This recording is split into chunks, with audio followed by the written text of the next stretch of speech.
And we're live once again. Okay, and we're live. Hi. Straight from my bedroom, it's the Master Toons podcast. I'm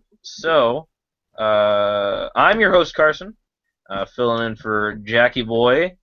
We got George. Hello. Proto. Hey yo. And Tommy. Hi. Who's fairly new to the podcast? As I like to call he them, just Lip Bomb, Prototype, and Tommy Gun. So let's get going. So to start off, we have our superhero block. So that's exciting. So in the news this week, Guillermo del Toro is no longer attached to Justice League Dark. Yeah, I know, it's a little disappointing. Justice League Dark, for those of you who don't know, is a team of DC characters who are more involved with the supernatural element. Is it a movie or a show? Yeah, it's a movie. It's a movie, a live-action movie. Oh, okay. Yeah, the team includes, but is not limited to, Zatanna, Etrigan the Demon, Constantine, the Phantom Stranger, Deadman, and those are just a few of the members that have been on the team throughout the years. It's basically like a Justice League, but dark. Who'da thunk? So Del Toro had been attached for some time and just recently handed in a new draft of the script. But with the Pacific Rim sequel on the way and the thousands, that's a bit of a hyperbole, but the multiple projects that Del Toro is working on right now, I guess it's just no surprise that he didn't have the time to work on this. There's no real reason why he left or what happened behind the scenes, but I would assume that it was pretty amicable. Yeah. And this doesn't mean that the movie won't happen. But we still don't have a release date, so everything's kind of up in the air at the moment. So what do you guys think about this, Del Toro leaving the project? Oh man. Yeah. I don't know who's gonna replace him because Del Toro was the perfect guy for this project, considering that the supernatural elements of the Justice League Dark are on its speciality. If you have seen Hellboy, you know what I'm talking about. Oh, but yeah, it's definitely. pretty. But yeah, it's pretty sad to see him go. But right now, considering that DC and Warner are too fucking busy trying to establish a DC cinematic universe, they're not sure as fuck. They're too busy, cashing off of the Marvel universe, trying to get their own thing off the ground. Yeah, that's what I said. They're really fucking tough thing to do. Well, Sorry? yeah. You said they're just bitches or something. Pretty much. But Yeah, when I was reading the description, because I actually have never heard of Justice League Dark, surprisingly, before this. But yeah, when I was reading it, I was like, man, this sounds a lot like the BPRD, the Hellboy and that kind of stuff. And he really is kind of the guy to do it, whether you've seen Hellboy or even like Pan's Labyrinth or anything like that. Like, he's really good with that supernatural stuff. And, I really appreciate he likes using like more practical effects and stuff like that, a lot of costumes. Oh, yeah, definitely. Like, I recently rewatched Hellboy on Netflix. Dear fucking God. The practical effects in that movie are fucking mind-blowing most of the time. Yeah, and I think it's really kind of a special thing nowadays, with all the CGI and stuff. Yeah, not to say that as CGI well as like doesn't he have a also did place, this a lot in Pacific Rim as well, because like the Jaeger inside the Jaeger where the actors are, that's an actual set that they built. And he stated in an interview, I believe on the DVD or something, it was a 14-minute long thing, that he basically built a death trap for these actors to film these scenes in. Yeah. Yeah, I was watching that the other day, Beyond actually, impressive, and I was and I feel thinking, like they have, like, a blender underneath where they stand. Like, who designed that? It's probably made out of foam. Well, I know, but, like, in the world, like, it's not very safe. Anyhow, a bit of a tangent there. Yeah. So yeah, I think we all agree that it's a little disappointing, and I am interested to see who they get to replace him. I do hope that they take the elements from his script though, because I think that'd be interesting.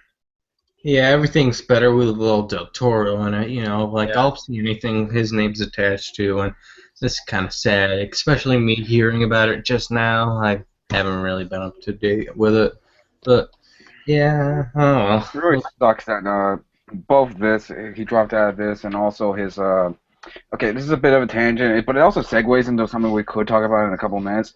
But also his he was originally going to be working on a Pinocchio stop motion movie with the Jim Henson Company a few years back, but it was canceled due to I think studio disputes or something. I can't remember, but I heard about that. I was really looking forward, especially if you've seen the concept art. Like I highly recommend looking it up. It's really freaking good. Yeah, but the thing is with Guillermo del Toro is he's kind of created a track record now of dropping out of projects that he's started development on. Because even with The Hobbit, he was supposed to direct the Hobbit trilogy, and he had all the pre-production stuff set up. And then, I mean, it wasn't his fault, but it ended up going too long, and he had to go direct Pacific Rim. But I think it kind of shows like he has a bit of a time management, problem there. He's trying to put his fingers in too many pies, so to speak. Yeah, but the thing is like what he does is brings a wow factor because, like in Man of Steel, all the suits from Krypton were CGI'd on. They all wore black suits, and then it was just CGI on later. But if in Pacific Rim you notice, all of their inside Jaeger suits are all vacuum formed, and so he wanted them to actually wear what was on screen. And same in Hellboy, the Golden Army. Yeah, Golden Army. The monster with the tusks and the metal arm, that was a complete costume. It wasn't CGI on. So I feel like he just wants to make it seem like it's actually there instead of making it fake, like, say, the Star Wars, the re-release of them. Prequel? No, not even the prequels, the re-releases of the originals where they put in unnecessary CGI. Definitely. Yeah, I feel you. And the other thing, too, is, like, I appreciate that he's also not afraid to use CGI. Because like in Hellboy, the Golden Army, the Golden Army itself is CGI. In Pacific Rim, it's a lot of CGI.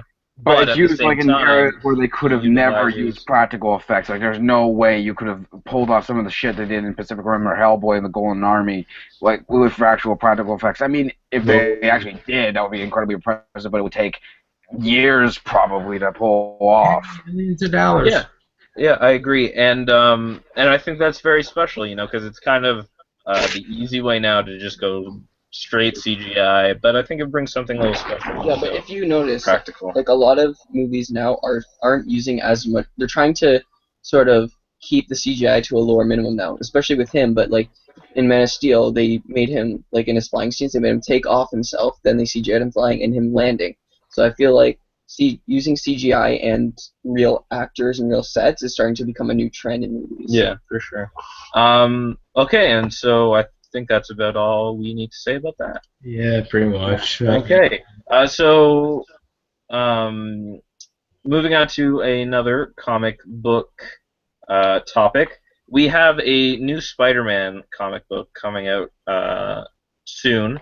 It's too bad Ryoga isn't here to kind of talk about this, but anyhow, so Marvel is doing this Secret Wars thing right now, I think, and it's basically like a Final Crisis kind of situation, where all of the different Marvel universes have kind of come together, and by the end of it, there's going to be a new Marvel universe.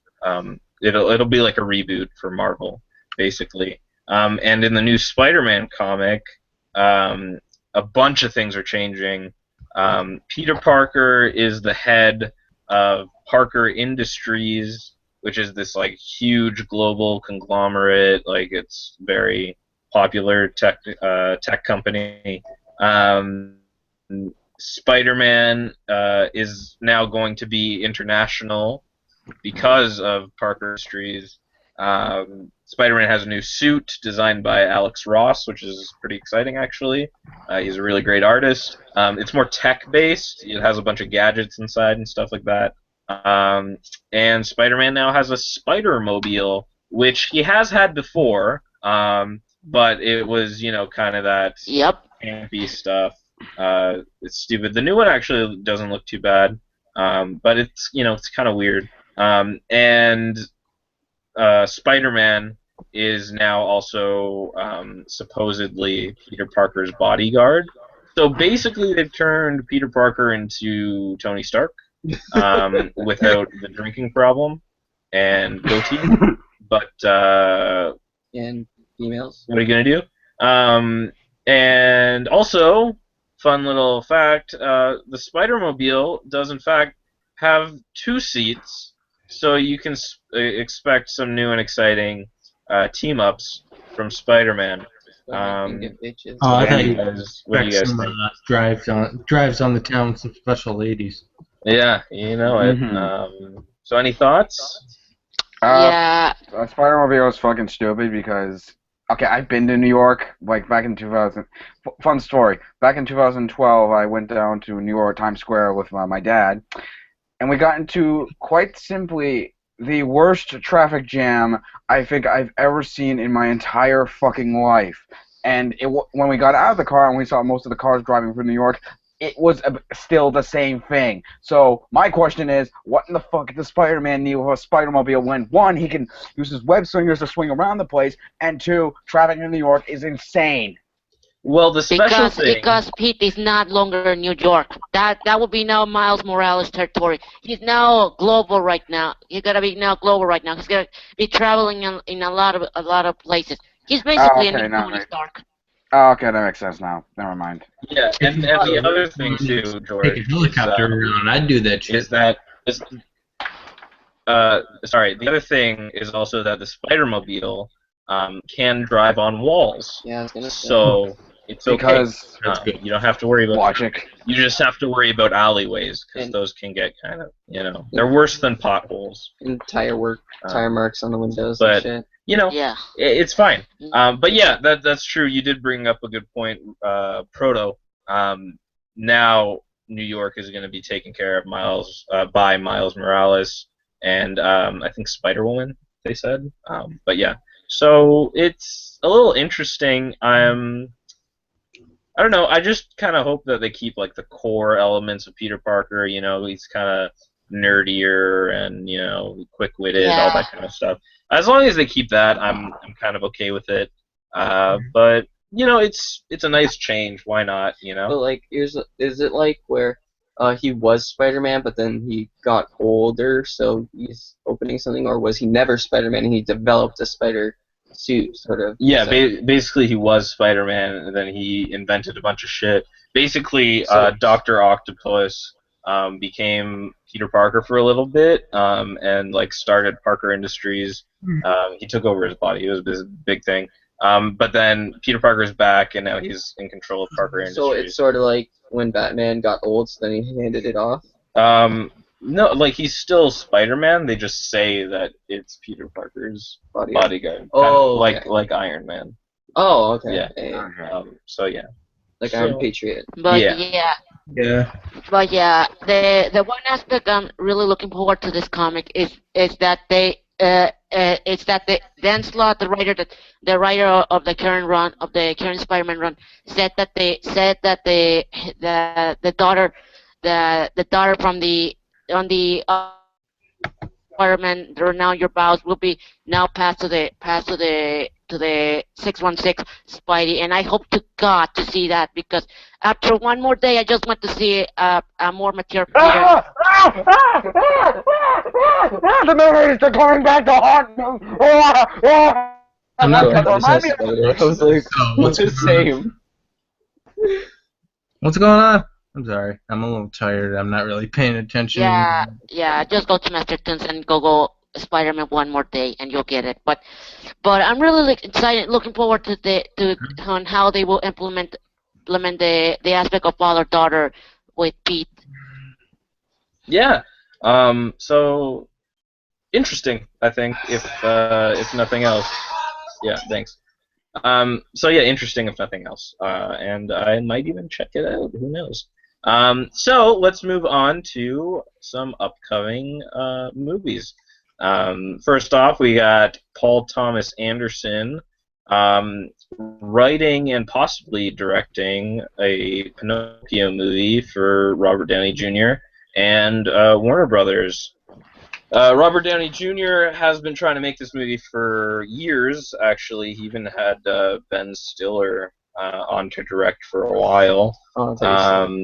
And finally got his friend Paul Thomas Anderson to write and maybe direct it for him. And it seems like it might focus on Geppetto a bit more than previous versions. Seems like it might be a little more serious, but yeah, we'll see what happens. Thoughts?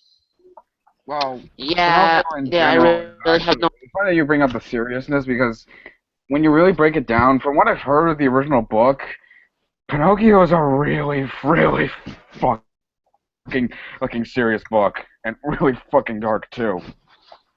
So it kind of makes this is actually one of the few instances where I feel like this kind of director, from what I've seen of his track record, actually does make a tiny bit of sense for this kind of adaptation. If that's the route they're going for. And I'm interested in seeing what they're going to be doing. I mean, like I said earlier about the Guillermo del Toro's animated Pinocchio, I would have liked to seen that, but this sounds interesting as well, to be perfectly honest. Yeah, because what I read was that Robert Downey Jr. was kind of he's very interested in the character of Geppetto and how like this man kind of put all this energy and work into this boy, you know, and how he was lonely and all that kind of stuff, and then how, you know, a wooden boy is kind of a metaphor for just a boy who feels unnoticed in life, right? So I think it might have some more serious undertones, if at the very least. Yeah. Tommy, you have something, I think? I don't know. I hope for the best, really. Oh, I thought you were putting up your hand. No. Okay. Yeah, sorry. What were you guys saying, Proto? I really don't know what to think about it, but of all the books I know, of all the original fairy tales I have read about this, Pinocchio is the only one I haven't read to be honest, because I don't know. I really need to get into that book to know more of what Paul is trying to accomplish, because I really hope that he knows what he's doing, and I hope Robert Downey Jr. knows what the hell wants to do with his version of the character. Mm-hmm. And yeah, it does seem like Robert Downey Jr. would be playing Geppetto. I don't think it's been confirmed at all. I feel like he'd fit it though. But yeah, I think it'd be an interesting take on it for sure. George, do you have anything else to say? Not really. I mean, full disclosure, I have not seen like a single Paul Thomas Anderson movie. Yeah, I me watched neither, the first. I think I watched the first like 2 minutes of Inherent Vice, but that's about it. I saw that. And and I've also seen bits and pieces of Punch Drunk Love, and Mongolia, Magnolia. I mean, but I haven't like seen a full thing of his movies. I think one of his movies, The Master, is on Netflix, so I might check that out, but I'm not sure yet. Yeah. Cool. So, moving on. I don't even know how I would segue from Pinocchio to this, but Shaun the Sheep has a new release date. Hooray! So Aardman's latest project will be. Sorry, I had to play the intro. God damn it! Aardman's latest project will be released on Wednesday, August 5th. 2015. The same day. Hooray! Sorry, what was that, Tommy? To me, the same day that I'm gonna go see Dragon Ball Z: Resurrection of F. So, double feature. competition. Great. So yes, Wednesday, August 5th, 2015. Watch out for it in a theater near you. This is a whole Okay, damn it. 2 days earlier than previously planned. So we get it nice and early in North America. Sorry to everyone Which, by the way, else. full disclosure, I don't nothing about distributing things, but why didn't they distribute this back like a few months ago or so? Because the movie is online currently. Like the UK copy, it's been released in the UK. It's online. I've actually seen it by now. So why did Studio Canal wait this long to go announce the US release of it? Just why? They did the same for Aardman movies have been released in the U.S. tons of times. I think a good amount, like pretty much all the movies have been released in the U.S. So why not this one? Why do this? God. Picked it up back in May, which is like 3 months after it was released in the UK. So, and honestly, this is a pretty close date anyway. So, I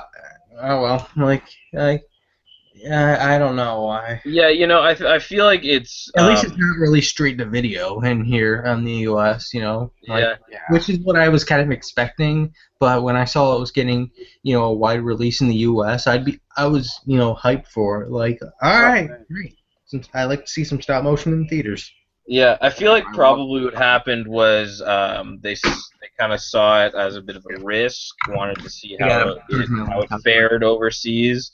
And then when it did, have some pretty, good success, they decided that they would release it. Yeah, with 100% on Rotten Tomatoes and money back in the UK anyway, so it doesn't really matter how it does here. Yeah, because I mean, it is a bit of a niche audience, I would say. Not a ton of people have probably seen the show. At least in Canada. I don't know about the US. At least when I was a child. Yeah, I watched it on, I think, Toons. Yeah. One at a time, guys. One at a time.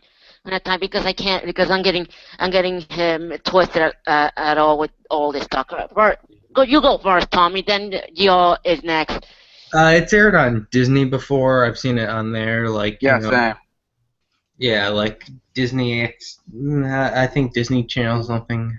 Right. Disney Channel.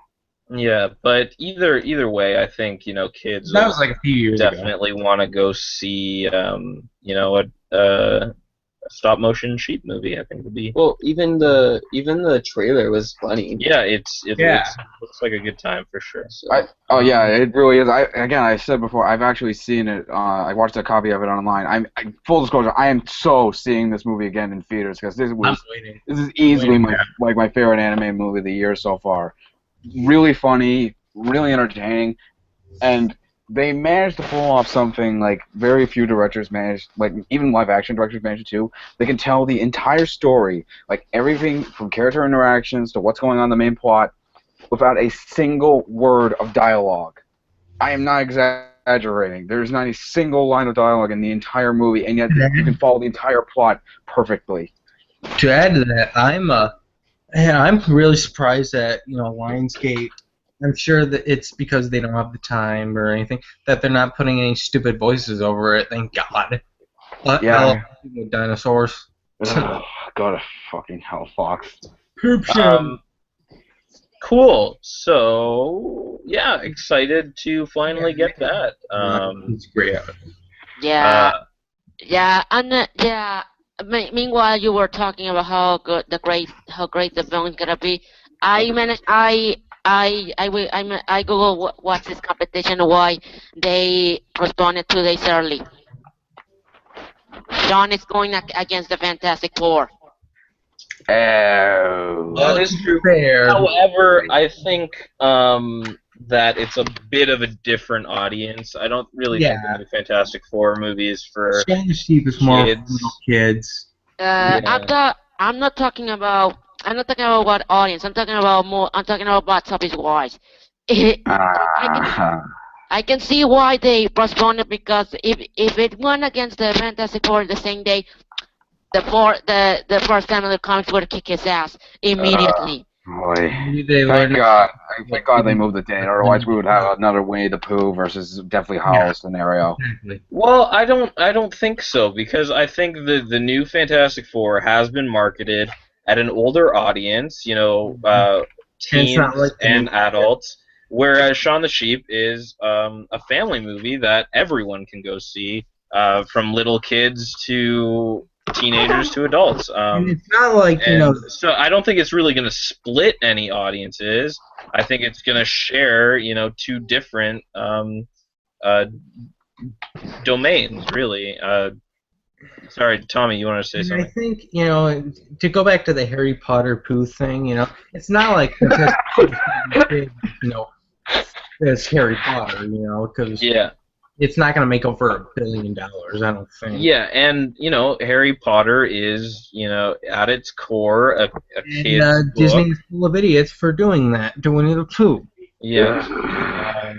Harry still Potter stand is by a that being the kid's book, single. and Winnie the Pooh, Harry Potter is a friggin' monster, and Winnie the Pooh, as much as I love it, is not, whereas Fantastic Four, a lot of people aren't even gonna go see it because they're so against it, and Shaun the Sheep does have, George said, 100% on Rotten Tomatoes. Yeah. To know, But why are I people so actually made against? time that weekend with Harry Potter and Pooh to see both. Harry Potter, I went to the midnight show, and Winnie the Pooh, I went to go see the night afterwards. Mhm. So I made time for both. I skipped Deathly Hallows. I went to go see Winnie the Pooh with my grandma. Aww. Yeah, we were the only ones there. I was all alone for Winnie the Pooh. But okay, it was honestly pretty packed, as far as I can remember, for Winnie the Pooh. Well, actually, there was like 2 other people there, but it was just mostly me and my grandma. There was like an audience for it. So I'm like, oh, this movie's gonna do well, and then the next time I'm like, oh. Yeah. All right. So moving on.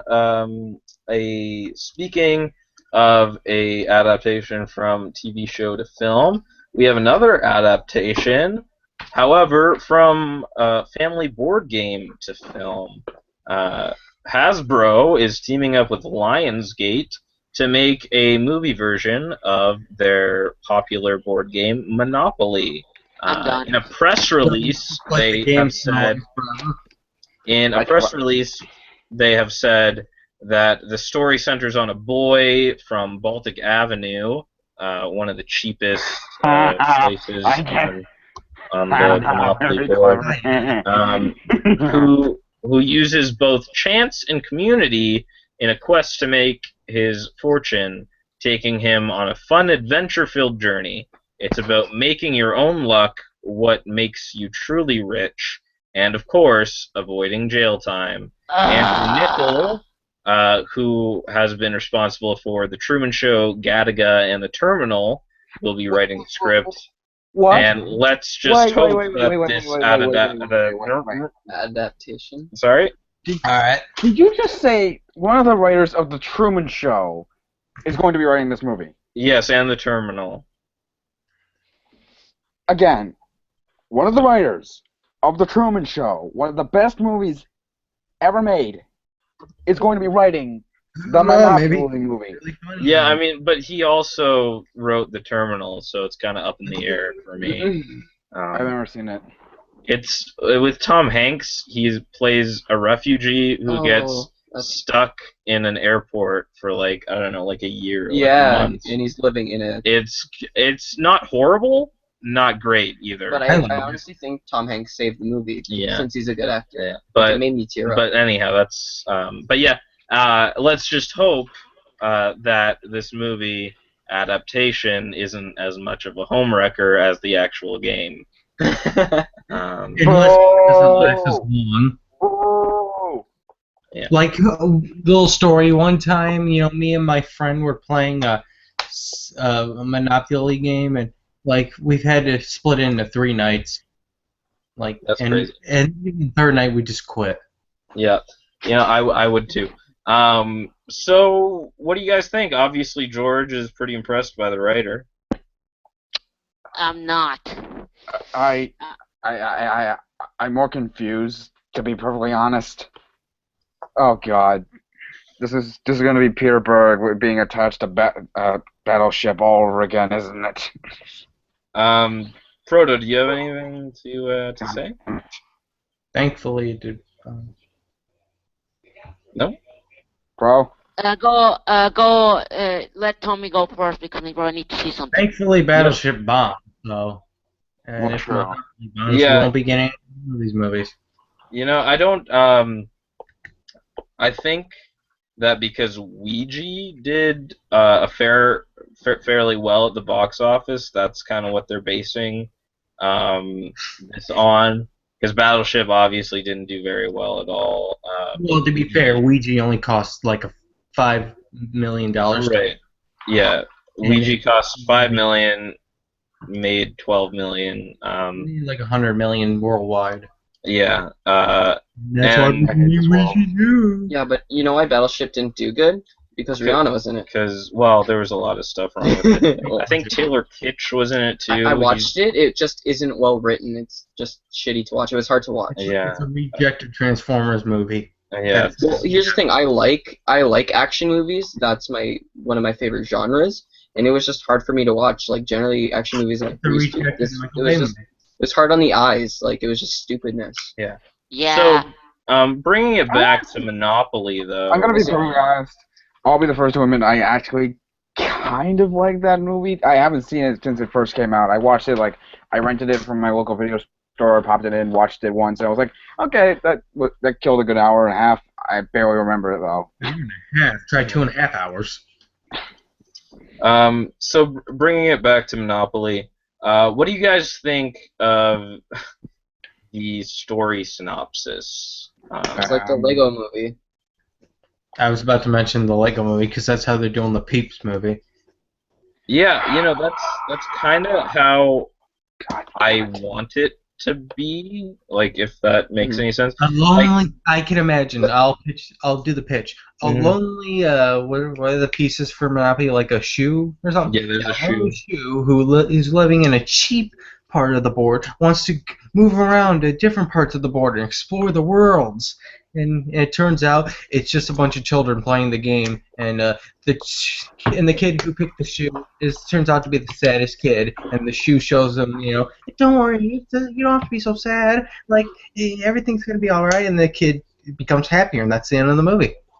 Well, I just wonder, like, is it gonna be like the Lego movie where sort of like every world is a different thing, so like each square section is that like its own city, so like it's like going from Toronto to Caledon to different places. Well, that's Nobody just, does. Nobody. okay, well you guys won't know that, but like they're sort of connected in a way. Like is it just gonna be, let's just say, different states put together?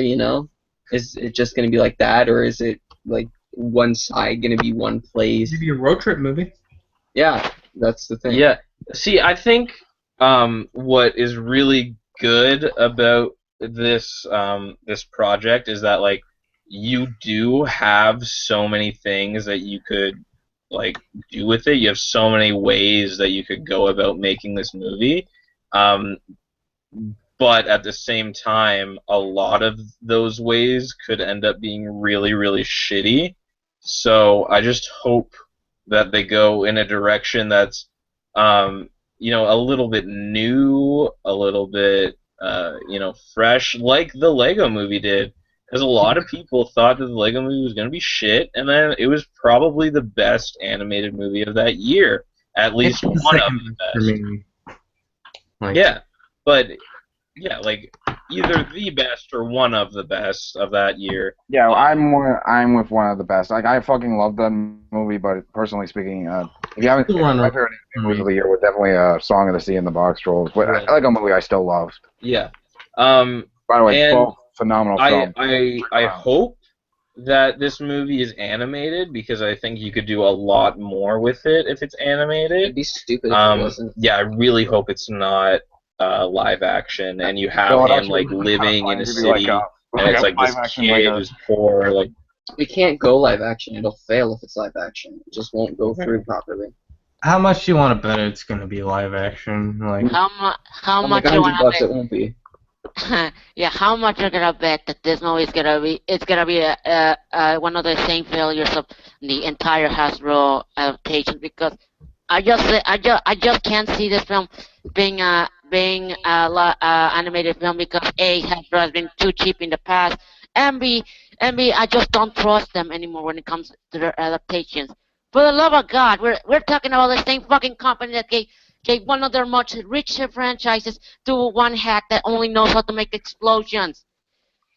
That's true. Well, Monopoly probably won't have any explosions in it. Well, who Monopoly, knows? directed by Michael Bay. Unless someone flips over the board at the end, that's how it Oh my happens. god. Oh my god. Like I did once.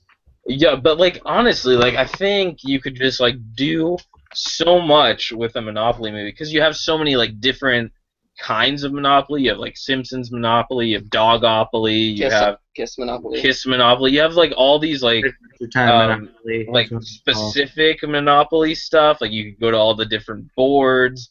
You could do like electronic Monopoly. Like it's such a rich kind of like world that you could create because it's so. I think the beauty of it is that it's so simple. You could do anything with it, and I really hope that they can do something with it instead of just like slapping something together. And I mean I don't know. I'm inclined to think that they will be lazy with it. I just really hope that they don't because I think it has a lot of potential. All right.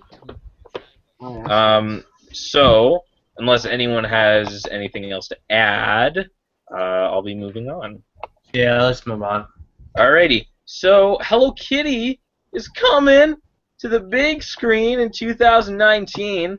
After the success of Frozen merchandise encroaching on Hello Kitty's turf, Sanrio, the company behind Hello Kitty, has decided to start making movies to market their products.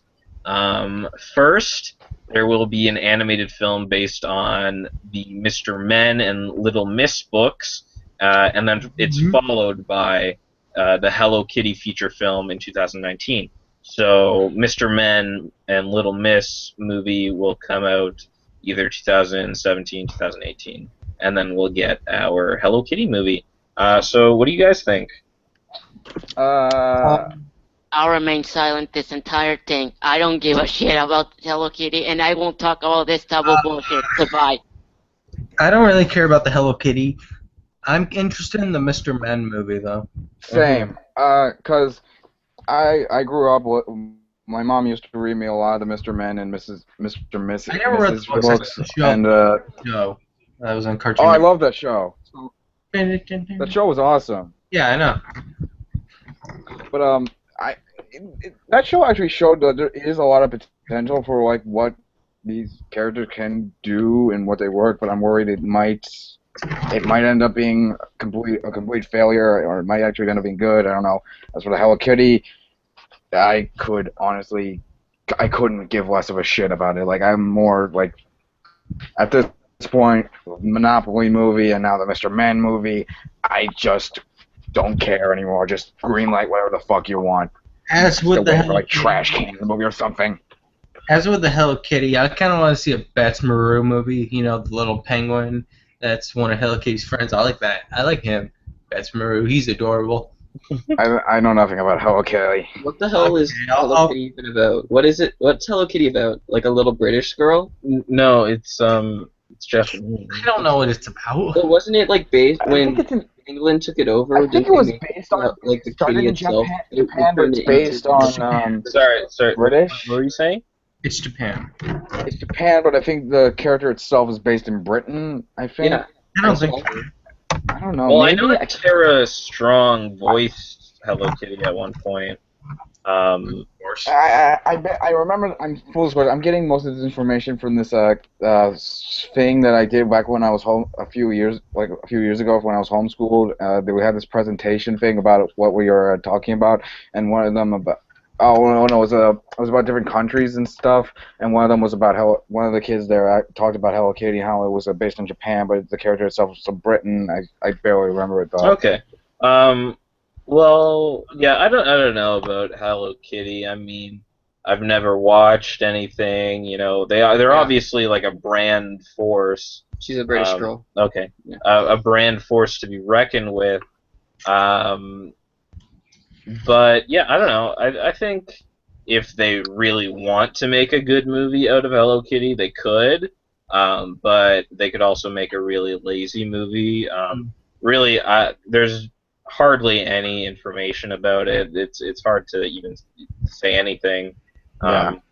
But I think it's kind of interesting that it was inspired by the merchandise success of Frozen.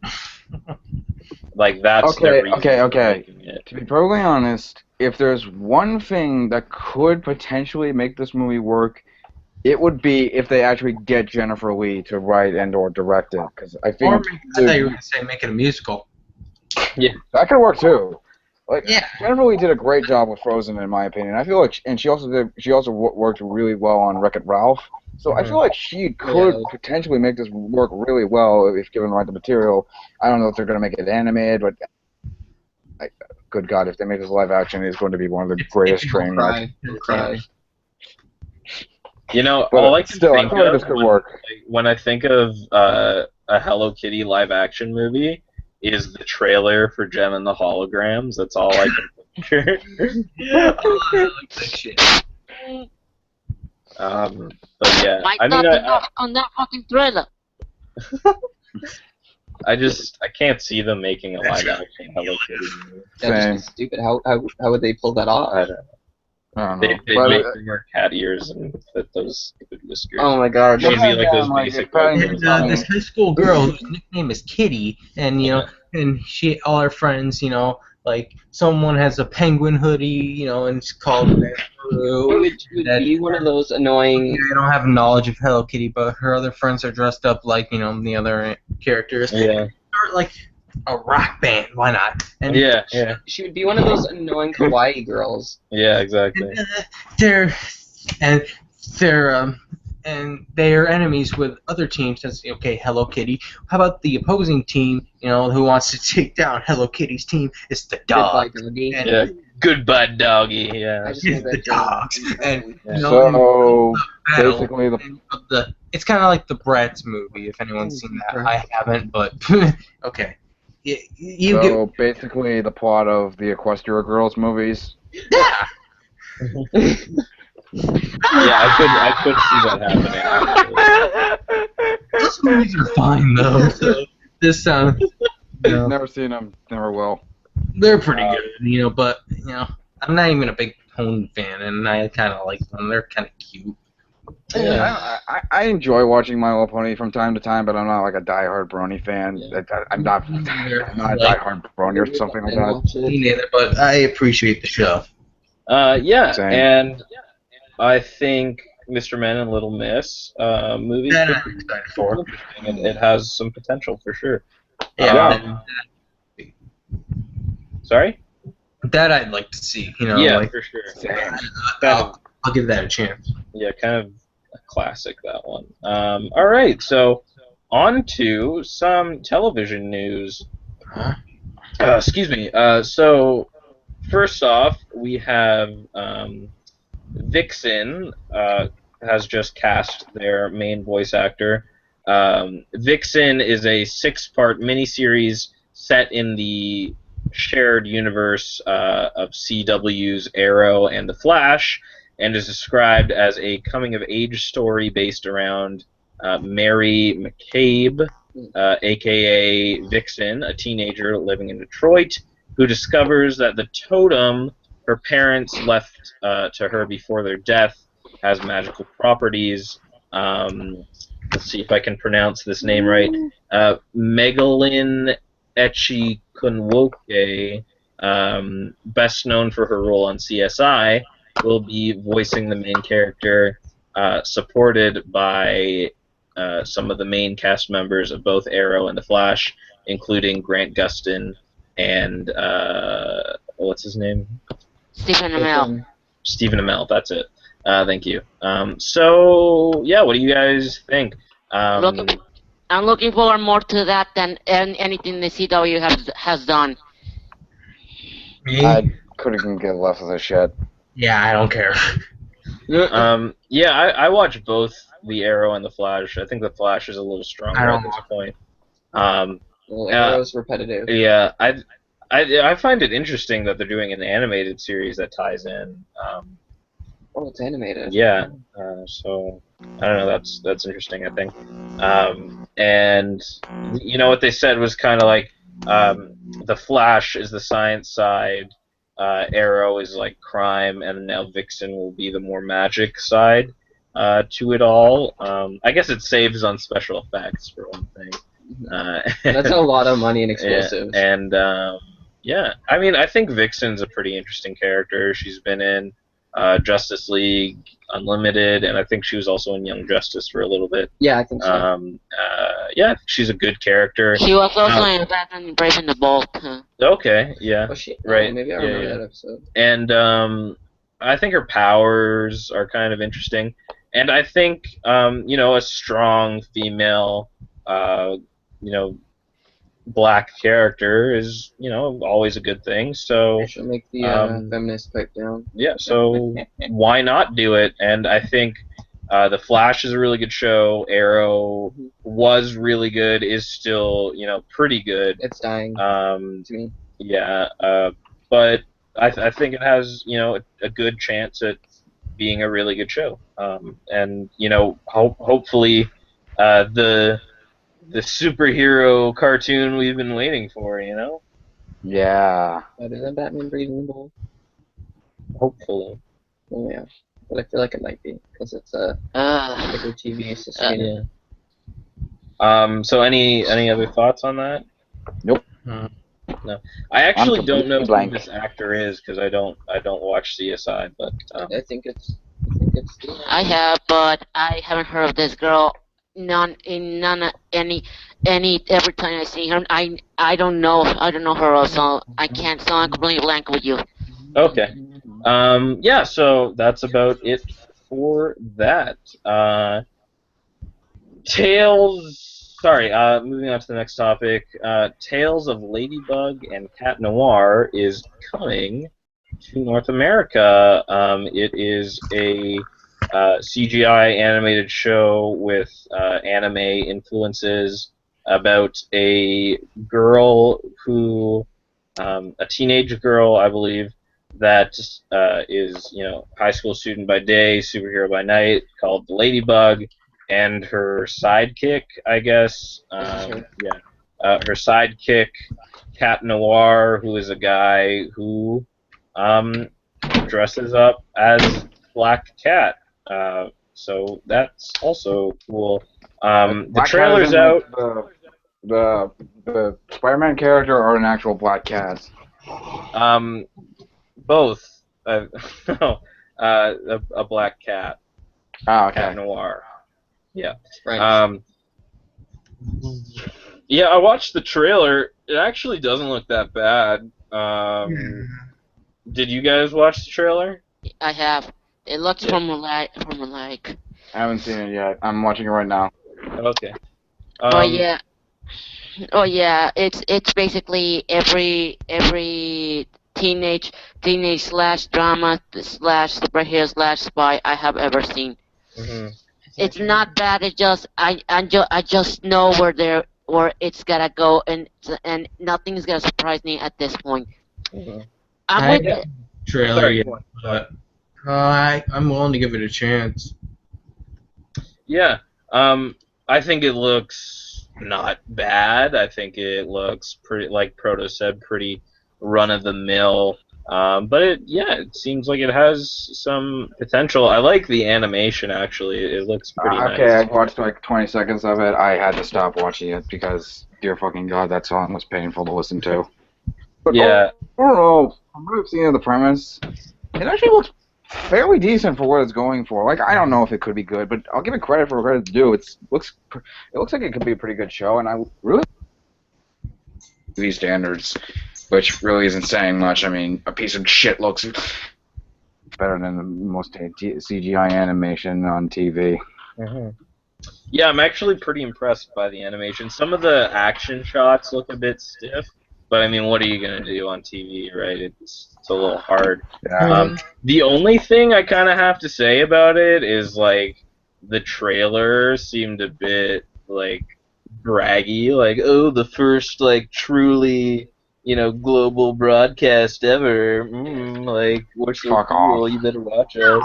I'm just like, all right, you're not that great. Calm Like- down. Shut the hell your mouth. Yeah, it's like calm down. It's a bit pretentious, I think, but what are you gonna do? It's I like, think it's French, so Yeah, it's Yeah. French.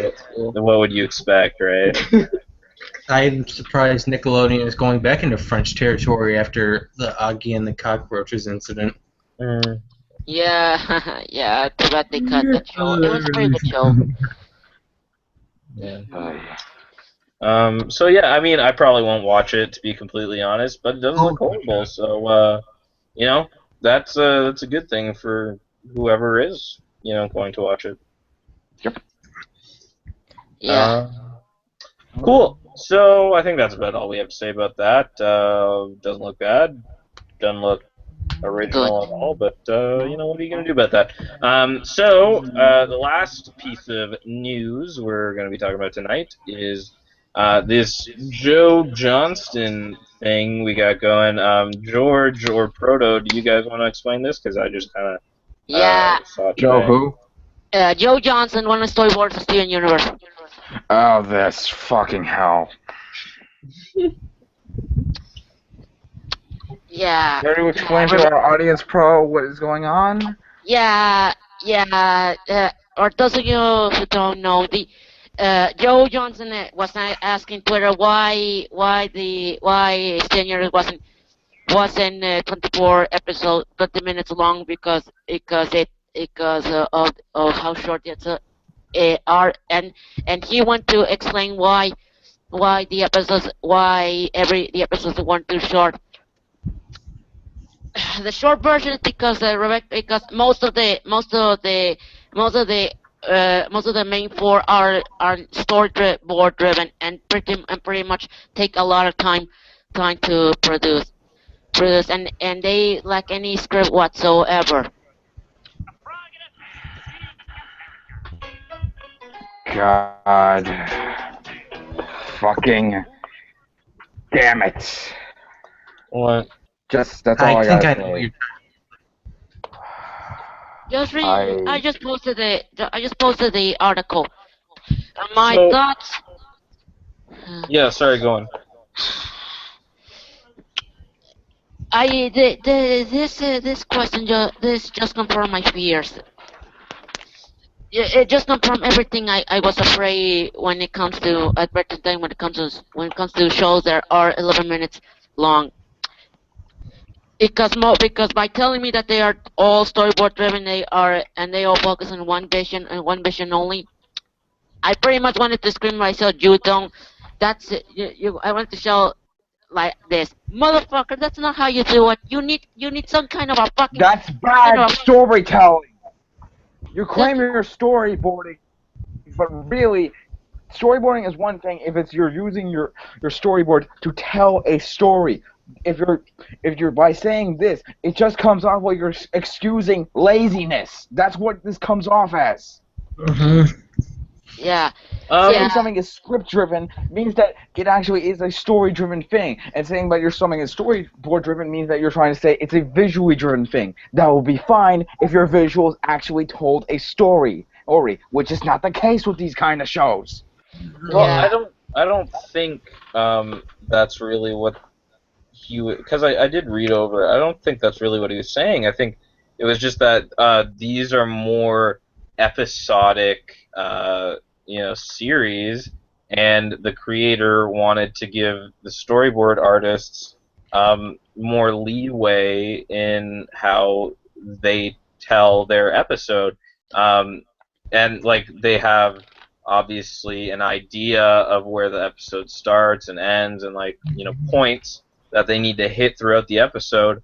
but then they give the storyboard artists who I'm sure they're animators too, right? Like they know how to tell a story. They went to school for this. They probably have their own ideas of what they want to put into episodes and stuff like that. It just gives them more freedom to kind of realize their artistic vision, while still producing something that can reach a wider audience. Because like if they make their own things, that's nice for them, but no one's gonna watch it, right? Whereas they have this job, they have this platform where they can express what they want to express, and they kind of the creator, Rebecca Sugar, I think is her name, Yeah. has given them the freedom to do that, and I think that's kind of a good way to go about it in a series that isn't story driven, and not all series need to be. I mean, the single I'm not episode saying- obviously needs to have a story that it's trying to tell, but I don't need it to have like these wonderful story arcs. Like I don't need every cartoon to be like Avatar or even Gravity Falls, which is a little bit Here's episodic, but the it still problem. has its overarch.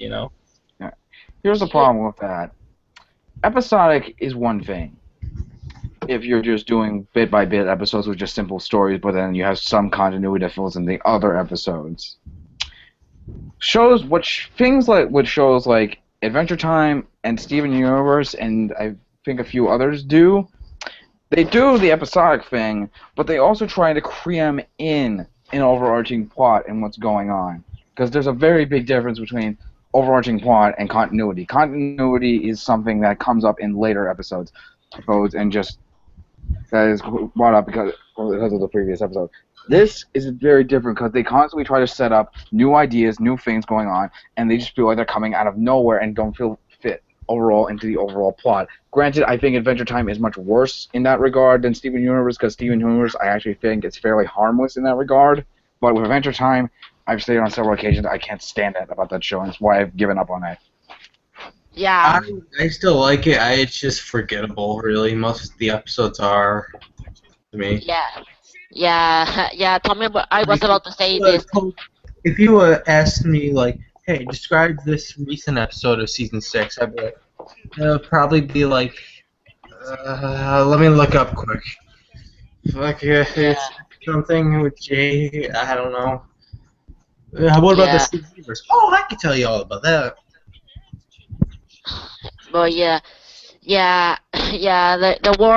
worst offender of this is Adventure Time, because there are 4 storyboarders in charge, and season 6 was a clusterfuck of a season, because they started with an idea, but they started to drop everything like a bag of potatoes. The hand that's supposed to be Vince's future counterpart, gone. The Lynch is supposedly returning the future. Not gonna happen. Not happen. Any sense of fucking plot, any sense of fucking closure? Where are we the fucking storyboarders? No, we do whatever the fuck we want. I hate that. If you're sure, I hope Sugar knows what he's doing with the storyboarders, because he better have an idea of what he's trying to do. Because 11 minutes can work if you have an idea what you want to go. Because if you're gonna keep establishing stuff after stuff after stuff and know how it's uncohesive whatsoever, then it's gonna fall flat on its ass. And I really don't hope that Steven Universe falls flat becomes the other better time. Fair enough. Well done. Oh. Alright. Yeah. Bravo. And yeah, that is a good point. If it's a hindrance to the show overall, then it's not good. But at the same time, I think that it's a good way to kind of breed creativity. So I think it's kind of a two-sided double-edged sword. perhaps. Yeah, double-edged sword. Yeah, that's the one I was going for. So yeah, I mean, I do agree with your point that is a good point. But I think at the same time, as a creator, I would definitely prefer having more control over the stories I tell. But yeah, I do agree with you. I do agree with you. Yeah. And Yeah, of course, yeah, pretty much, of what you said about Adventure Time. And I was just gonna mention sleeping on an Adventure Time blanket right now. yeah. My dumb ass is, and I'm talking shit about it in the last. And Yeah, Sylvia's gonna butcher us Oh after my deleting God, I this, can't but we are wait. beyond giving a fuck. Like, you son of a unforgettable! Oh my God! Yeah, put your complaints on the complaint box. Oh my God! I hope she doesn't see this. Oh, she will. She will kill us after this. Oh, she will. And it will be Oh, glorious. That's I think I could just ignore it. I don't know. wicked. Okay, so that's all the news we have this week. Might as well end it on that note. Sorry? Might as well end it on that note. Of Yeah, why not? Yeah, that's all the news we have this week. Thanks for joining us. If you have joined us, If you haven't. if you haven't, yeah, fuck you. So I'm Carson. You can find me on Twitter at Carson Somenlaw or on YouTube. My channel is The Darth Turd. I've just posted a miniseries. It's called Space Team. Check it out. George, where can we find you? My public Facebook, George Baum, and my in-house critic page on Facebook. Proto? YouTube Pro, find me as Pro245. In that Facebook, you're gonna find my Facebook. And Tommy? You can find me on Facebook. I'm in the group often, posting shit, and you can find me easily if you're part of the group on Facebook. Sorry. Yep. And Mason. You can find me on Twitter at Mason Somenlaw or on YouTube at Mason Somenlaw. So. My God, you could talk. All right. So that's all the news we have for this week. See you next week. If you liked our show, feel free to subscribe, like, share, comment, rate it. And if you didn't like the show, feel free to ignore us and just don't say anything bad. Yeah. Or if you have any suggestions, put them in the comments. Why not? Tell your mom, tell your brother, tell your dog, tell the hobo down the street. Tell your dog's brother. I know one. His name's Chester. Ooh, okay, wicked. Tell Chester. Tell him.